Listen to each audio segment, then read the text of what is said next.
You picked it up 14 times before lunch. You know you did. And each time you told yourself there was a reason, a notification, a message, something. But most of the time, there was nothing.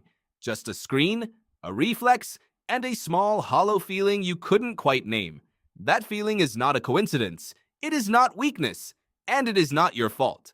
The real reason you cannot stop checking your phone has nothing to do with willpower. It goes deeper than addiction. It reaches back hundreds of thousands of years into a part of your brain that evolved long before screens existed, long before language, long before fire. And once you understand it, you will never look at your phone the same way again. Your brain was not built for the modern world. It was built for survival. Specifically, it was built to survive a world where missing information could kill you. A rustle in the grass, a silence in the forest, a change in the wind. Any of these could mean a predator, a rival, or a storm. The ancestors who ignored these signals did not survive long enough to become your ancestors. The ones who compulsively scanned the environment, who felt uneasy when something was unknown, who checked and rechecked their surroundings, those are the ones who made it. You are descended from the anxious ones. You are descended from the checkers. Neuroscientist Kent Berridge at the University of Michigan spent decades studying what he called the wanting system. He found that dopamine, the chemical most people associate with pleasure, is not actually the chemical of pleasure at all.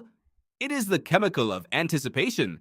It fires not when you get what you want, but when you might be about to get it. The moment before the reward, the possibility. This is why the notification sound does something to you before you even see the screen.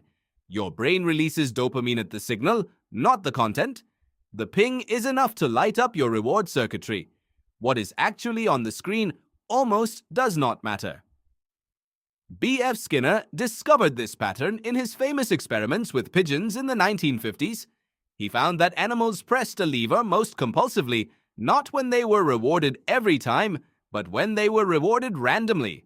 Unpredictable rewards created the strongest, most persistent behavior. He called this variable ratio reinforcement, and it is the same principle used deliberately by every social media platform ever built. You open the app not knowing if you will find something meaningful or nothing at all. That unpredictability is not a flaw in the design. It is the design. Think about what happens in your body when you hear that sound. A tiny jolt. A pulling of attention, an almost involuntary reach. This is not a learned behavior, not fully.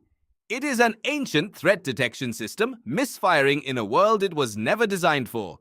Your nervous system cannot tell the difference between a potentially critical piece of social information and a predator behind a bush. Both register as something changed in the environment. Pay attention now. Psychologist Larry Rosen at California State University spent years studying what he called eye disorder. He found that people experience measurable spikes in anxiety when separated from their phones. Not the kind of anxiety that builds slowly, the immediate physiological kind. Elevated heart rate, shallow breathing, a sense that something is wrong. This is not a metaphor. Separation from the device triggers what looks remarkably like a mild threat response. Because in a social species, being cut off from information is a threat. It always was. For hundreds of thousands of years, your survival depended on knowing what was happening in your group. Who was angry? Who was forming alliances? Who was sick? Who had left camp? Social information was survival information. Being out of the loop was genuinely dangerous. Exclusion from the group could mean death. Your brain evolved to be hypervigilant about social signals, because social signals were everything. And now those social signals arrive through a rectangle of glass in your pocket hundreds of times a day from people across the world you have never met. Your ancient brain does not know the difference. To it, every unopened notification is a question mark at the edge of the savannah.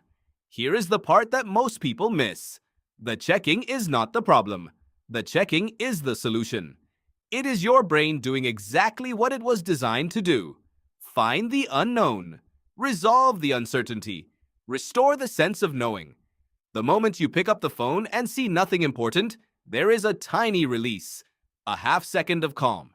The environment has been scanned. The check is complete. Until about 90 seconds later, the uncertainty rebuilds and the cycle starts again. Researchers at the University of British Columbia conducted a study where they asked participants to either check their phones as usual or limit themselves to 3 times a day. The group that checked less frequently reported significantly lower stress, not because they missed less, but because they were exposed to fewer cycles of uncertainty and resolution, fewer spins of the wheel, fewer tiny hits of anticipatory dopamine followed by the mild disappointment of nothing. The wanting system, given fewer chances to fire, quieted down. But here is what makes this nearly impossible to solve with willpower alone. The system that wants you to check is not under conscious control. It does not listen to reason. Researchers at the University of British Columbia conducted a study where they asked participants to either check prefrontal cortex as usual or limit themselves to 3 times a day. Weakness.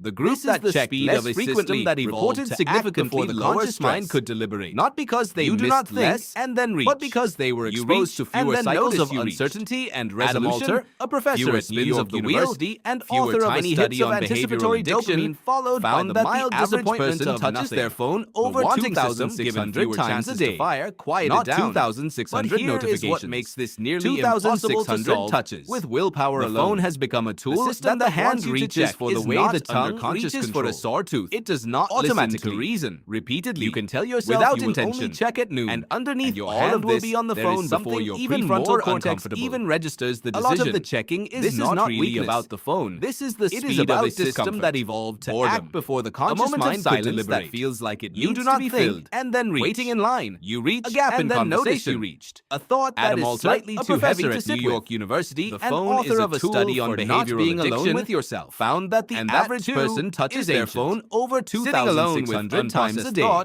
In a world where threats were real and social rejection was fatal, 2,600 touches. Distraction, the phone has become a tool that the hand reaches for the way the tongue reaches for a sore tooth.